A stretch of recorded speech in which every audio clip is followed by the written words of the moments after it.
Math learning ক্লাসের পক্ষ থেকে সবাইকে স্বাগতম। পঞ্চম শ্রেণীর গণিত বইয়ের অনুশীলনী 6-এর ক পৃষ্ঠা নাম্বার 44-এর এই 3 নাম্বারের যে ম্যাথগুলো আছে, এই 3-এর এখানে তোমার 1 থেকে 15টা ম্যাথ আছে। তো আজকের ভিডিওতে আমরা এই ম্যাথগুলো করব, যে এই ক্যালকুলেশনগুলো বা এই ভগ্নাংশের যোগগুলো কিভাবে করতে হয় সেটা শিখব। তো চলো শুরু করা যাক। তো প্রথমে 1 নাম্বারের যে ম্যাথটা আছে, দেখো এটা হচ্ছে দুইটা ভগ্নাংশ আছে, এই দুইটা ভগ্নাংশের যোগ করতে হবে। তো এই ভগ্নাংশগুলো হচ্ছে দুইটাই হচ্ছে প্রকৃত ভগ্নাংশ, কারণ লবের মান হরের তুলনায় ছোট, তার মানে এটা দুইটাই হচ্ছে প্রকৃত ভগ্নাংশ। এবং আরও একটা ব্যাপার খেয়াল করতে হবে যে এখানে দেখো প্রত্যেকটা ভগ্নাংশের নিচের মানগুলা একই, তার মানে এটাকে বলা হবে সমহর বিশিষ্ট ভগ্নাংশ। তো যদি সমহর বিশিষ্ট ভগ্নাংশ পাই, তখন সোজাসুজি এখানে এই সমহর, তার মানে এই হরের যে একটা মান আমি এখানে লিখে দেবো। যেমন এখানেও 6 আছে, এখানে 6 আছে, তো ডাইরেক্ট এখানেও আমরা 6 লিখব। সমহর বিশিষ্ট যদি হয়, মানে হরের যে মান আছে সেই মানটা এখানে লিখব। লিখার পরে এই লবে যে মানগুলো আছে, ধরো এখানে তো দুইটা ভগ্নাংশ আছে, তো দুইটার জায়গায় যদি 5টাও এরকম ভগ্নাংশ যোগ আকারে বা বিয়োগ আকারে থাকতো, যোগ বিয়োগ, তো এই লবের মানগুলা এই যোগ হলে যোগ করব বা বিয়োগ হলে বিয়োগ করলেই হয়ে যাবে। যেমন এইখানে যোগ আছে, তার মানে এই 4 যোগ হচ্ছে 3, তাহলেই হয়ে যাবে। তো এখন 4 আর 3 যোগ করলে কত হবে? 7, আর নিচে আসবে কত? এই 6। এখন দেখো এটা হচ্ছে অপ্রকৃত ভগ্নাংশ। কেন? যে এই লবের মান হরের তুলনায় ছোট ও বড়, লবের মানটা হচ্ছে বড় হরের তুলনায়। তো লবের মান যদি হরের চেয়ে বড় হয়, সেটা হচ্ছে অপ্রকৃত ভগ্নাংশ। অপ্রকৃত ভগ্নাংশ হলে সেটাকে আমাকে মিশ্র ভগ্নাংশে রূপান্তর করতে হবে। আর মিশ্র ভগ্নাংশে রূপান্তর করার নিয়ম হচ্ছে, এই 6 দিয়ে যদি 7কে ভাগ করি, এই 6 7-এর ভিতরে কয়বার যায়? একবার। সেই 1 ফার্স্টে লিখব। এখন লেখার পরে আমরা এরকম এই 1-এর মাঝামাঝি একটা টান দেব। টান দেওয়ার পরে এই হরের যে মানটা আছে সেটা হচ্ছে আমরা নিচে লিখব। আর এই 6কে যদি আমরা এই 7কে যদি 6 দিয়ে ভাগ করি, তো একবার যাবে, তার মানে 1 আর 6 গুণ করলে যেটা হবে, 1 আর 6 গুণ করলে কি 6ই হয়। তো এই 7 থেকে সেই 6 বিয়োগ করলে যা হবে সেই মানটা উপরে বসবে, তার মানে এখানে হবে 1। তো এটা যদি আমরা ভাগ করে দেখাই, তাহলেও সেম আসবে। যে 7কে যদি আমরা 6 দিয়ে ভাগ করি, তাহলে দেখো 6 7-এর ভিতরে যায় একবার, সে 1 লিখলাম, তার মানে 6 1-কে 6। এখন এই 7 থেকে 6 যদি বিয়োগ করি, থাকবে 1। এখন দেখো এইখানে টান দিব, এই 6টা নিচে দিব, এটাই হচ্ছে হরের মান। আর এই ভাগশেষ যেটা, এটা যাবে উপরে। দেখো এই মানটাই কিন্তু এখানে আসছে, তার মানে এটাই হচ্ছে তোমার উত্তর। এটাই হচ্ছে উত্তর। আর এইটুকু হচ্ছে তোমার এই যে রাফ আমি দেখালাম। তো আশা করি তোমরা বুঝতে পারছো। তো এরপরে আমরা 2 নম্বর ম্যাথটা করি। তো 2 নম্বর ম্যাথে দেখো এখানে দেওয়া আছে 1 সমস্ত 3-এর 2 যোগ 2 সমস্ত 3-এর 2। তো এই দুইটাই হচ্ছে অপ্রকৃত ভগ্নাংশ। তো অপ্রকৃত ভগ্নাংশ হলে কি হবে, সেটাকে আমাকে দুইটাই হচ্ছে মিশ্র ভগ্নাংশ। এটাও মিশ্র ভগ্নাংশ, এটাও মিশ্র ভগ্নাংশ। তো এটাকে এই মিশ্র ভগ্নাংশ যদি থাকে, সেটাকে অপ্রকৃত ভগ্নাংশে রূপান্তর করতে হবে এই যোগ বা বিয়োগ করার আগে। তার মানে এটা নিয়ম হচ্ছে যে এই পূর্ণ সংখ্যা আর হর গুণ করব। তার মানে 3 অক্ষে 3 আর এই লবের সাথে যোগ করব, মানে 3 অক্ষে 3 আর 1 কত হয়? 3 আর 2 কত হয়? 5। তার মানে এখানে লিখবো 5/3। আর এখানে দেখো আবার 3 2 6, 6 আর 2 কত? 8। তার মানে 8/3। এইভাবে করে তোমার মিশ্র ভগ্নাংশকে অপ্রকৃত ভগ্নাংশে রূপান্তর করে নিতে হবে। তো সেটা কিভাবে করলাম সেটাও তোমাদেরকে বলে দিলাম। যেমন এটা একটু রাফ আমি দেখাই দিই, যে এইটা দেখাচ্ছি। তার মানে 2 গুণ হচ্ছে 3 যোগ হচ্ছে লব, আর নিচে আসবে হরের যে মানটা ছিল সেটাই। তার মানে দেখো এই যে এটা কিন্তু এই কাজটাই করছে। 3 2 6, 6 আর 2 8। এখানে দেখো এই 3 2 6 আর 2 8, তার মানে 8/3। তো এইটাই এখানে বসালাম, এই কাজটা আমি মুখে মুখে করে নিলাম এখানে। তো এইটুকু হচ্ছে ধরো রাফ। তো এখন দুইটাই সমহর বিশিষ্ট ভগ্নাংশ, তার মানে আমি হরের মানটা নিচে লিখবো, আর লবে যেটা আছে সেটা জাস্ট যোগ করে দেবো। 5 যোগ 8, তার মানে 5 আর 8 যোগ করলে কত হয়? 13। নিচে থাকে 3। এখন দেখো এই 13কে যদি আমরা 3 দিয়ে ভাগ করি, এটা হচ্ছে অপ্রকৃত ভগ্নাংশ, মানে লবের মানটা বড় বড় হরের তুলনায়। তার মানে এটা হচ্ছে অপ্রকৃত ভগ্নাংশ। এটাকে মিশ্র ভগ্নাংশ করার জন্য ফাইনালি এই 3 দিয়ে এটাকে যদি ভাগ করি, দেখো 3 বা 13-র ভিতরে যায় কয়বার? 3 অক্ষে 3, 3 2 6, 3 3 9, 3 4 12, আর 4 3 5 15 হয়। তো 5 হবে না, 4ই হবে। তার মানে এই 3 13-র ভিতরে যাবে হচ্ছে 4 বার। তো 4 বার যদি যায়, এই 4 দিয়ে যদি 3কে গুণ করি তাহলে কত পাবো? 12। তো এইখানে এই হরের মানটা ডাইরেক্ট এখানে বসাই দেব। আর এই 3কে যদি আমরা এই 4 দিয়ে গুণ করি, যেহেতু 4 বার যায় 13-র ভিতরে, 3কে 4 দিয়ে গুণ করলে হবে 12। সেই 12 হচ্ছে 13 থেকে বিয়োগ করতে হবে। তো 13 থেকে 12 বিয়োগ করলে হবে 1। এটাই হবে উত্তর। তো এটাও যদি তুমি এইখানে রাফ করো, এই 13কে 3 দিয়ে ভাগ করো, এই রেজাল্টটাই পাবো। তো এটা তোমরা এইভাবে করে একটু করে নেবা যে 3 ভাগ হচ্ছে 13। তো এটাও দেখাই দিচ্ছি, দেখো 3 13-র ভিতরে যায় 4 বার, 3 4 এই যে 12 থাকে হচ্ছে 1। এই যে দেখো এই 3 যাবে নিচে আর এই 1 যাবে উপরে। তো এইটাই কিন্তু আমি তোমাকে যে এইখানে একবারে বসাই দিলাম মুখে মুখে করে, যে 3 13-র ভিতরে যাবে 4 বার, সেই 4 বসাইলাম। পূর্ণ সংখ্যাটা আগে বসবে, দেন হচ্ছে হরের মানটা নিচে যাবে। আর এই পূর্ণ সংখ্যার হর গুণ করার ফলে যে মানটা পাবো সেটা হচ্ছে লব থেকে বিয়োগ করবো। তো এটাই হচ্ছে তোমার মিশ্র ভগ্নাংশ। এটা হচ্ছে এই 2 নম্বরের অ্যান্সার। তো এরপরে আমরা 3 নম্বরটা বাদ দিব। 3 নম্বরটা তোমাদের হোমওয়ার্ক থাকলো, কারণ এই 3 আর 1 একই নিয়ম, একই টাইপের ম্যাথ। তো এখন আমি 4 নম্বর ম্যাথটা করি। 4 নম্বর আছে কি 3/2 যোগ হচ্ছে 1/4। তো এইখানে দেখো আমরা আগের ম্যাথের ক্ষেত্রে এটা ছিল সমহর, এটাও দেখো সমহর ছিল। তো এইখানে আবার 2 রকম, মানে এখানে আছে একটার হর 2 আর একটা হচ্ছে 4। তো এটাকে সমহর বিশিষ্ট ভগ্নাংশে রূপান্তর করে নিতে হবে। তো সমহর বিশিষ্ট ভগ্নাংশে রূপান্তর করার জন্য নিয়ম হচ্ছে এই যে হরের যে 2টা মান আছে এটা লসাগু বের করতে হবে। তো লসাগু যদি ধরো 2 আর হচ্ছে 4, এত লসাগু যদি বের করি, তো 2 দিয়ে, যেহেতু 2টাই জোড় সংখ্যা, 2 দিয়ে ভাগ করব। 2 দিয়ে ভাগ করলে দেখো এইখানে 2 2-এর ভিতরে যায় 1 বার, 4-এর ভিতরে যাবে 2 বার। তো এখন দেখো এই 2 1 আর 2 যদি গুণ করি, তার মানে 2 গুণ 1 গুণ হচ্ছে 2, কত হবে? 4। তার মানে লসাগু হচ্ছে 4। এখন এই লসাগুর যে মানটা পেলাম, এই মানকে ভাগ করব হচ্ছে 2 দিয়ে। 2 দিয়ে 4কে যদি ভাগ করি তাহলে পাবো কত? 2। তো সেই 2 দিয়ে আমরা এই পুরো মানটাকে আমরা গুণ করব। তার মানে এই 2 দিয়ে যদি 3কে গুণ করি হবে 6, আর 2 দিয়ে যদি 2কে গুণ করি হবে হচ্ছে 4। আর এখানে যোগ, এখানে দেখো এখানে তো 4/1 আছেই, তার মানে এটাকে কিন্তু আলাদাভাবে তোমার এখানেও যেহেতু 4 পেলাম, করার দরকার নেই। বা তারপরেও যদি করি, এই 4 দিয়ে 4কে ভাগ করলে 1 পাবো, 1 আর 1 গুণ করলে 1ই হবে, তার মানে 1/4ই হবে এটা। এখন দেখো 2টাই কিন্তু সমহর বিশিষ্ট ভগ্নাংশ হয়ে গেল। এখন আমরা এই যে 4 লিখলাম, হরের মানটা লিখলাম। এখন এই উপরের 2টা যোগ করব, 6 যোগ হচ্ছে 1, তো 7 হয়, নিচে আসবে 4। তো এখন দেখো যেহেতু এটা অপ্রকৃত ভগ্নাংশ, তার মানে এই 7কে যদি 4 দিয়ে ভাগ করি তাহলে এই 4 2 হয় 8, মানে 2 বার যাবে না, তাহলে একবারই যাবে। তো একবার যদি যায় 4 অক্ষে 4, এই 1 আর 4 গুণ করলে 4 হয়। এই 4 7 থেকে যদি আমরা বিয়োগ করি তখন পাবো হচ্ছে 3 উপরে যাবে, আর এই নিচের যে হরের মান সেটা হরেই থাকবে। এটাই হচ্ছে উত্তর। তো এখানে মুখে মুখে যেটা করলাম, এটা কিন্তু আমরা আগের 2টা ম্যাথে দেখাইছি যে এই কাজটা কিভাবে করতে হয়। এটা কিন্তু তোমাদেরকে প্র্যাকটিক্যালি দেখাইছি। তো এটার ক্ষেত্রে আর দেখাইলাম না। তো এখন আমরা 4 নম্বর করবো। আর এই লসাগুর মানটা এটা হচ্ছে রাফ, এটা তোমরা সাইডে দেখাই দিতে পারো। তো এরপরে আমরা 5 নম্বর ম্যাথটা করব। 5 নম্বর ম্যাথে দেখা হচ্ছে 1/3 যোগ হচ্ছে তোমার 4/5, 4/5। তো এইখানেও দেখো 2টা হচ্ছে হর 2 রকম, এখানে আছে 3, এখানে 5। তো এইটার ক্ষেত্রেও সমহর বিশিষ্ট ভগ্নাংশে রূপান্তর করতে হবে। তো সমহর বিশিষ্ট ভগ্নাংশে রূপান্তর করার জন্য সেমভাবে এই হরের মানগুলো লসাগু বের করতে হবে। তো 3 আর 5 এর লসাগু, এই 3 আর 5 এর ভিতরে দেখো কোনোটা দিয়েই কিন্তু ভাগ করা যায় না, 2 বা 3 5 কোনোটা দিয়েই ভাগ করা যায় না। তার মানে যদি এরকম ভাগ না করা যায় তাহলে এই ডাইরেক্ট গুণ করতে হবে, মানে 3 গুণ 5 কত হয়? 15 হবে লসাগু। এখন এই 15কে যদি আমরা 3 দিয়ে ভাগ করি, নিয়ম কি, যে লসাগুর মানটা পাবো সেটাকে ওই হরের মান দিয়ে ভাগ করব, ভাগফল যা পাবো তা আবার লবের সাথে গুণ করব। তার মানে 3 দিয়ে ভাগ করব 15কে, পাবো হচ্ছে 5, 3 5 15। সেই 5 দিয়ে হচ্ছে তোমার এই পুরা মানটাকে গুণ করব। 5 দিয়ে 5 অক্ষে 5, আর নিচে হচ্ছে 3 5 15। এই ডান পাশেও সেম দেখো, এই 5 দিয়ে যদি 15কে ভাগ করি পাবো কত? 3। তার 3 আর 4 যদি আমরা গুণ করি, 3 4 হচ্ছে 12, আর 3 আর 5 যদি গুণ করি 15।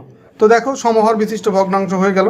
এখন আমরা জাস্ট এই 15টা নিচে লিখব, আর লবের মানগুলো যোগ করব। 5 যোগ হচ্ছে 12, তার মানে 5 আর 12 যদি যোগ করি 17 পাবো, আর নিচে আসবে কত 15। এখন 15 দিয়ে যদি 17কে ভাগ করি, আর ভাগ কেন করব, এটা হচ্ছে অপ্রকৃত ভগ্নাংশ, যেহেতু লবের মান হরের তুলনায় বড়, তার মানে ভাগ করলে এখানে 15 17 ভিতরে যাবে একবার, তার মানে 15 আর 1 গুণ করলে 15ই পাবো।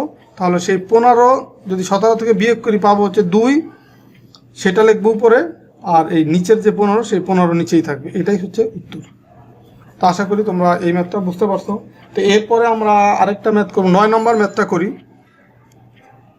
দেখো যে ম্যাথগুলো একটু ভিন্নতা আছে সেগুলোই আমি তোমাদেরকে বোঝানোর চেষ্টা করতেছি, আর হুবহু সেম এই ম্যাথগুলো আমি স্কিপ করে যাচ্ছি। এগুলো তোমরা বাসায় হোমওয়ার্ক থাকবে তোমাদের বাসার জন্য, এগুলো তোমরা নিজেরা বাসায় প্র্যাকটিস করবা। বাসায় করার পরে যদি না পারো তাহলে কমেন্টসের মাধ্যমে আমাকে যদি জানাও, তাহলে আমি প্রয়োজন সেগুলো সমাধান করে দিব। বা তোমরা এই ম্যাথগুলো খাতায় প্র্যাকটিস করে তো আমার যে এই ফেসবুক পেজের যে লিঙ্ক আছে বা ফেসবুক গ্রুপের যে লিঙ্ক আছে ভিডিও ডেসক্রিপশনে, সেখানে তোমরা পোস্ট করতে পারো, বা এই ভিডিওর নিচে ইউটিউবে যারা ভিডিওটা দেখছো সেখানেও কমেন্টস করে জানাতে পারো যে এই ম্যাথটা করে দিলে ভালো, তাহলে আমি আশা করি করে দেবো। তো 9 নম্বর ম্যাথে কি আছে, 8/7 বিয়োগ আছে হচ্ছে 5/7। তো দেখো আগের ম্যাথগুলাই কি ছিল, আগের ম্যাথগুলো ছিল যোগ সবগুলাই।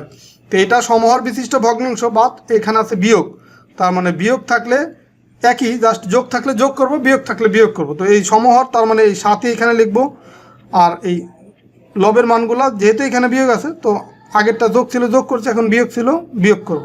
তো 8 থেকে যদি 5 বিয়োগ করি থাকে কত 3, আর নিচের 7। তো এটা হচ্ছে প্রকৃত ভগ্নাংশ। তো এটা প্রকৃত ভগ্নাংশ পেলে কিন্তু আর ভাগটাগ করার কোনো প্রয়োজন নেই, তার মানে এটাই হচ্ছে উত্তর। তো এরপরে দেখো আমি 11 নম্বর ম্যাথটা করে দিচ্ছি। 11 নম্বর এই ম্যাথটা একটু ভিন্নতা আছে, সেটা দেখো একটা পূর্ণ সংখ্যা আছে 3, বিয়োগ হচ্ছে তোমার 3/4। তো এইখানে খেয়াল করো এই ম্যাথটা, যে এইখানে একটা শুধু পূর্ণ সংখ্যা আছে, এর নিচে কিন্তু কোনো সংখ্যা নাই, তার মানে শুধু লবের মান আছে, হরের কোনো মান নাই। তো যদি এরকম থাকে, কোনো পূর্ণ সংখ্যা থাকে, তাহলে সেটা নিচে হর মনে মনে 1 ধরে নিতে হয়। তো 1 আর যদি 4, এই দুটা যদি লসাগু বের করি তাহলে এই 4ই হবে, কারণ এই দুটাকে আলাদা 2 বা 3 4 কোনোটা দিয়ে ভাগ করা যায় না, তার মানে 4 হবে লসাগু। তো 4কে যদি আমরা এটার নিচে ধরো মনে মনে, যদি পূর্ণ সংখ্যা হয়, হরে কোনো মান না থাকে, সেটা নিচে মনে মনে ধরবো 1। তো 1 দিয়ে যদি 4কে ভাগ করি 4ই হবে। তো এখন 4 দিয়ে যদি আমরা এইটাকে গুণ করি, এই 3/3 নিচে মনে মনে 1 আছে সেটা ধরে নেব। তো এই 4 দিয়ে যদি এটাকে গুণ করি, মানে উপরের মানটাকেও গুণ করবো, নিচের মানটাকে গুণ করবো, তখন কি পাবো 3 4 12, আর নিচে পাবো 4। তাহলে কি পাবো এখানে দেখো, এইখানে পাবো হচ্ছে 12, আর এইখানে পাবো হচ্ছে 4। সেটা কিভাবে পেলাম, সেটা হচ্ছে তোমার এই যে এইখানে যে আমরা 1 আর 4-এর যে লসাগু, সেটার মাধ্যমে কিন্তু আমরা এটা পেলাম। তো এটা আশা করি তোমরা বুঝতে পারছো। মানে এই 3/1 এই মানটাকে জাস্ট 4 দিয়ে গুণ করছি। তো চাইলে তোমরা এই মানটা দেখাও দিতে পারো, এই লাইনটা, যে 3/1 গুণ হচ্ছে উপরেরটাকেও 4 দিয়ে গুণ, নিচেরটাকেও 4 দিয়ে গুণ। তো দেন হচ্ছে এই পাশে দেখো, এখানে কিন্তু 3/4 আছে অলরেডি, তার মানে এই 4 দিয়ে যদি 4কে ভাগ করি 1 পাবো, সেই 1 আর 3 গুণ করলে 3ই হবে, আর নিচে থাকবে 4। এখন কিন্তু সমহর বিশিষ্ট ভগ্নাংশ হয়ে গেল। তার মানে এখানে আমি 4 কমন নিব, তার মানে এই 12 বিয়োগ হবে কত, এই 3।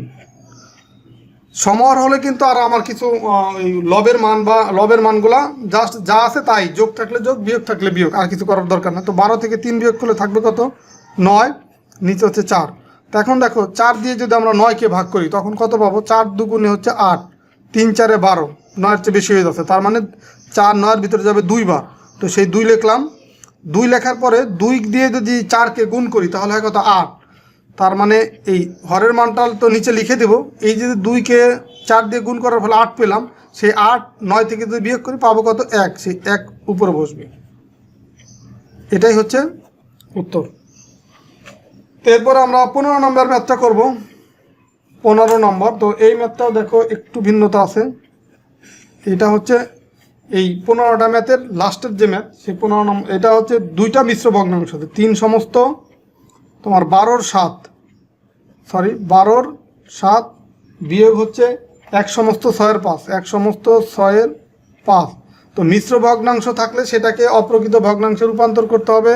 সেটার নিয়ম হচ্ছে কি, সেটার নিয়ম হচ্ছে তোমার এই পূর্ণ সংখ্যার হর গুণ করব, মানে 3 বারং কত 36, এই দুইটা গুণ করলাম, এই গুণ করার ফলে যে 36 পাবো, 36-এর সাথে আমরা যোগ করবো হচ্ছে 7। তো এটা তোমাকে এখানে আমি দেখাই দিচ্ছি যে 3 গুণ হচ্ছে 12 যোগ হচ্ছে 7, আর নিচে এই 12ই থাকবে। মাইনাস হচ্ছে দেখো 1 গুণ 6 যোগ হচ্ছে 5, নিচে থাকবে কত 6। তো দেখো এখন 3 বারং কত 36, 36 আর যদি 7 যোগ করি কত হয় 43 হয়। তো সেই 43 লিখলাম উপরে, আর নিচে লিখলাম 12। এখানে বিয়োগ দেখো 6 একে 6 আর 5 কত 11, সেই 11 আর নিচে লিখলাম কত 6। এখন দেখো এই 6 আর 12 এই দুইটার লসাগু কত, এখানে আমি আলাদা করে রাফ করতেছি। 12 আর হচ্ছে 6 এই দুইটার লসাগু যদি বের করি, দেখো দুইটাই জোড় সংখ্যা, 2 দিয়ে ভাগ করা যাবে, তার মানে 2 12-এর ভিতরে 6 বার, আর 6-এর ভিতরে যায় 3 বার। তো এখন দেখো 6 আর 3 এই দুইটাকে ভিতরেই 2 কিন্তু যায় না, তো 3 যায় বার, 3 6-এর ভিতরে যায় 2 বার, 3-এর ভিতরে যায় 1 বার। তো 2 আর 1-এর ভিতরে আবার 2 বা এরকম কোনো সংখ্যা যায় না, তার মানে এই 4টা সংখ্যার গুণ করব। তো 3 দুগুণী 6, 6 দুগুণী 12, তার মানে লসাগু হবে কত 12। তো লসাগু যদি 12 হয়, সেই 12কে 12 দিয়ে ভাগ করলে পাবো 1, 1 আর 43 গুণ করলে সেই 43ই পাবো, নিচে থাকবে কত 12 বিয়োগ। এখন দেখো এই 12কে যদি 6 দিয়ে ভাগ করি তাহলে কত পাবো, এই 6 দিয়ে যদি 12কে ভাগ করি পাবো 2। এখন 2 দিয়ে পুরো মানটাকে গুণ করব, 11কে গুণ করলে হয় 22, আর 6কে গুণ করলে হয় 12। তো চাইলে তুমি আরেকটা লাইন বাড়াইতে পারো যে 11 গুণ 2, 6 গুণ 2, সেভাবে বাড়াইতেও পারো। দেন দেখো এখন কিন্তু দুইটা সমহর বিশিষ্ট ভগ্নাংশ হয়ে গেছে। তো এটা করার জন্য তোমাকে এইভাবে সমহর বিশিষ্ট ভগ্নাংশ রূপান্তর করে নিলে তোমার জন্য সহজভাবে এইভাবেই করতে হয়।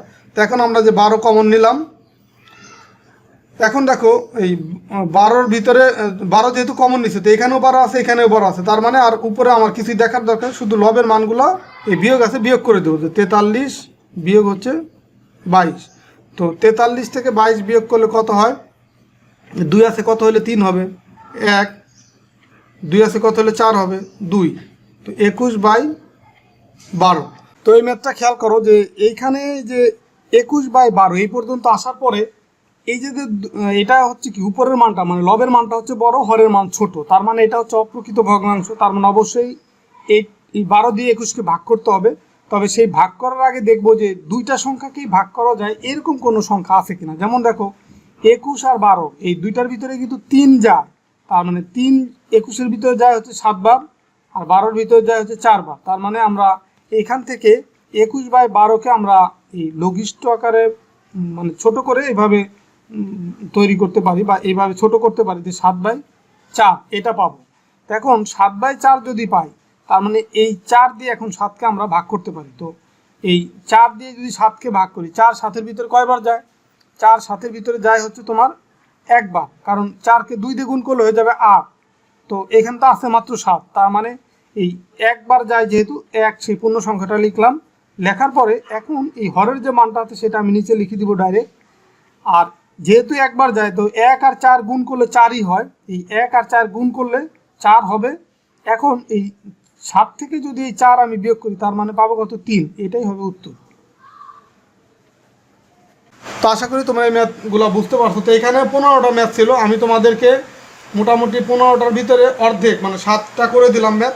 তো বাকি যে 8টা আছে একেবারে হুবহু একই নিয়মের ম্যাথ, বা এই আমি যেগুলো করাইছি এর ভিতরে সবগুলাই কমন, যে কোনোটা সমহর আছে, বা কোনোটা হর ভিন্ন রকম আছে, বা কোনোটা অপ্রকৃত ভগ্নাংশ আছে, কোনোটা মিশ্র ভগ্নাংশ আছে, কোনোটা শুধু পূর্ণ সংখ্যা আছে। তো আমি যে 7টা ম্যাথ তোমাদেরকে করে দিলাম, তো এই 7টা ম্যাথ যদি তুমি মনোযোগ দিয়ে দেখে থাকো এবং যদি তুমি বুঝে থাকো, তাহলে তুমি অবশ্যই বাকি ম্যাথগুলো খুব সহজেই পারবা। তো তারপরেও যদি কোনো ম্যাথ তোমাদের করতে গিয়ে প্রবলেম হয়, বা মনে করো যে হচ্ছে না তোমার দ্বারা, তাহলে আমাকে জানাইলে সেই ম্যাথটা তোমাদেরকে করে দেবো। তো ঠিক আছে, সবাই ভালো থাকো, সুস্থ থাকো, আর আমার এই ভিডিওগুলো যদি ভালো লাগে তোমাদের বন্ধুদের সাথেও শেয়ার করবা। আর যারা আমার চ্যানেলে নতুন ভিডিওগুলো দেখতেছো এখনও সাবস্ক্রাইব করো না, আমার চ্যানেলটা সাবস্ক্রাইব করে রাখতে পারো, কারণ আমার চ্যানেলটা সাবস্ক্রাইব করলে এখানে ম্যাথ রিলেটেড সমস্ত ধরনের ভিডিও তোমরা পাবা। তোমরা তো মাত্র 5ম শ্রেণীতে পড়ো, 6 7 8 9, বা ধীরে ধীরে তোমরা উপরের দিকে উঠবা, আমি সব ম্যাথ তোমাদেরকে করে দেবো। তো তো ঠিক আছে, সবাই ভালো থাকো, সুস্থ থাকো, আল্লাহ হাফেজ।